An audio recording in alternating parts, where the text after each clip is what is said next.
Next speaker is Wayne Dunn, followed by Madeline McDowell and Scott Harrison. Wayne Dunn, please. Wayne? Wayne's done. Wayne's done. Okay. Madeline McDowell. I know Madeline was here somewhere.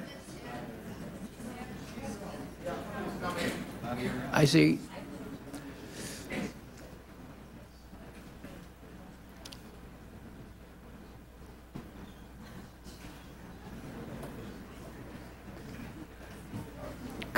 Good evening, and thank you for waiting. I know you've been here all day.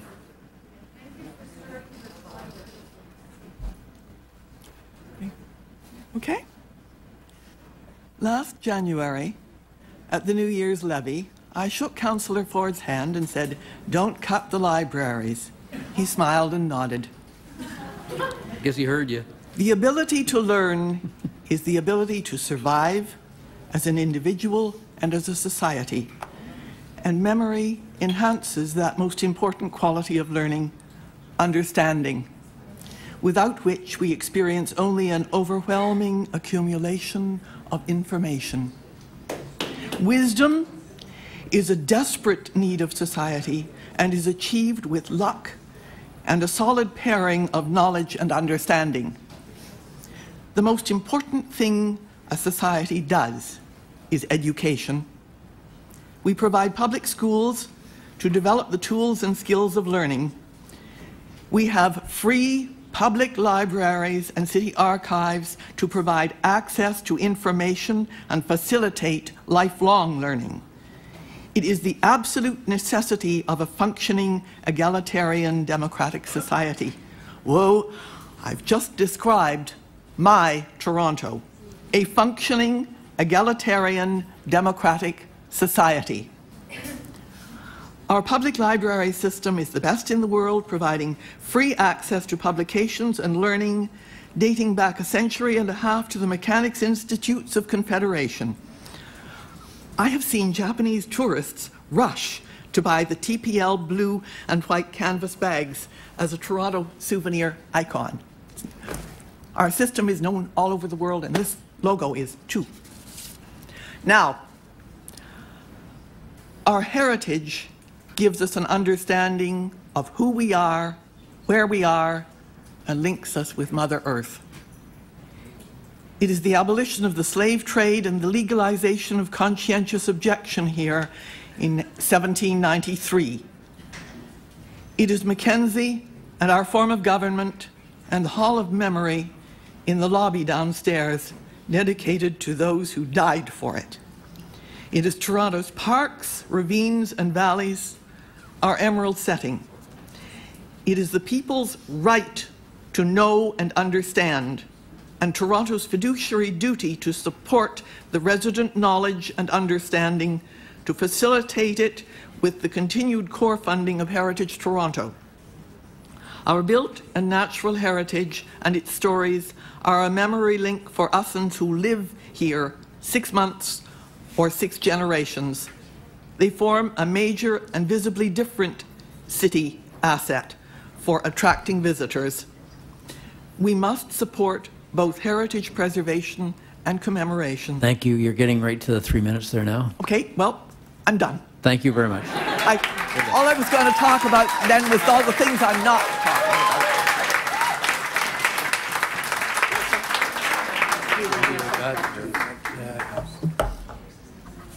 Got Councillor.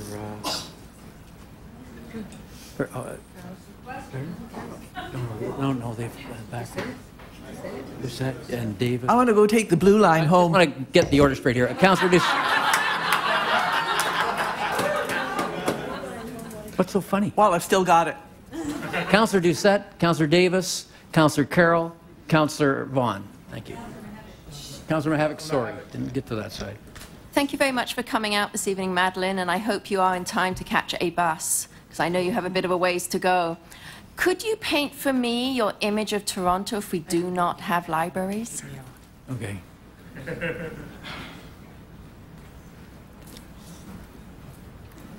It would be an abyss.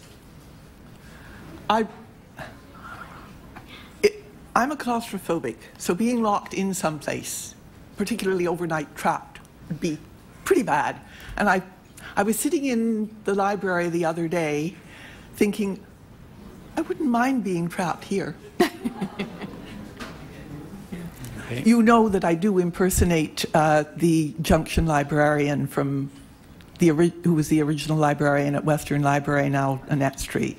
Yes. Okay, thank you very much. Thanks, Madam. Next questioner is Councillor Davis.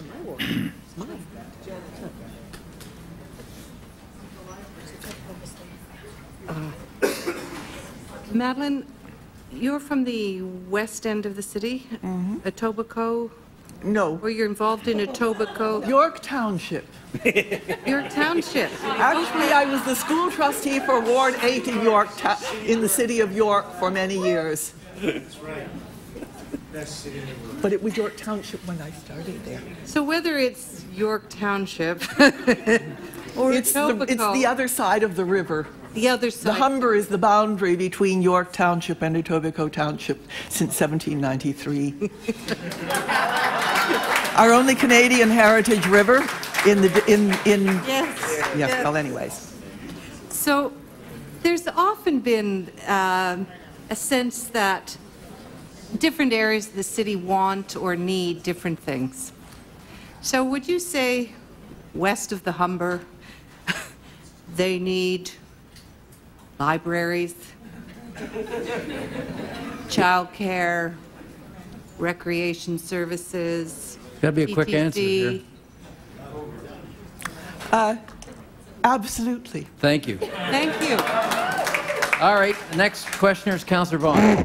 One of the recommendations in this current chapter of the KPMG report is to outsource heritage. I'm just curious as to whether or not you think that there is a... Do you want to watch me go apoplectic? No.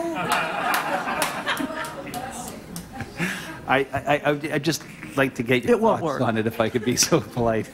But why would that be a bad idea? Why would devolving all of the heritage activities to either a private corporation, if we could find one, or to a total volunteers with no government support agency be a problem? I do a tremendous amount of volunteer work. If I didn't, and the people that I volunteer with didn't have some administrative support and fundraising support from Heritage Toronto and other organizations, but particularly Heritage Toronto, we couldn't function. All right.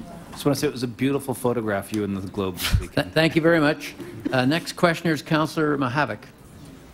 Thank you. Madeline, the departments have been asked to cut back 10%, and I think probably the drive to cut library branches is driven by that 10% requirement. But given the public outcry, there may be a desire to look at other options, and some folks are speculating that if you don't cut the branches, then what's going to happen is, because of the 10% mandate, that they're going to go from a 6-day-a-week system to a 5-day-a-week system, or even a 4-day-a-week system. Do you think that that would be a more palatable option, or could I get your reaction to that? That would be a disaster. Students use the libraries consistently.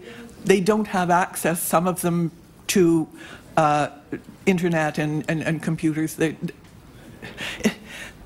public libraries provide an equalizing level of communication for everyone. My bag ladies used to use it. Thank you very much. Okay. Okay, that's the end of the questions. Next speaker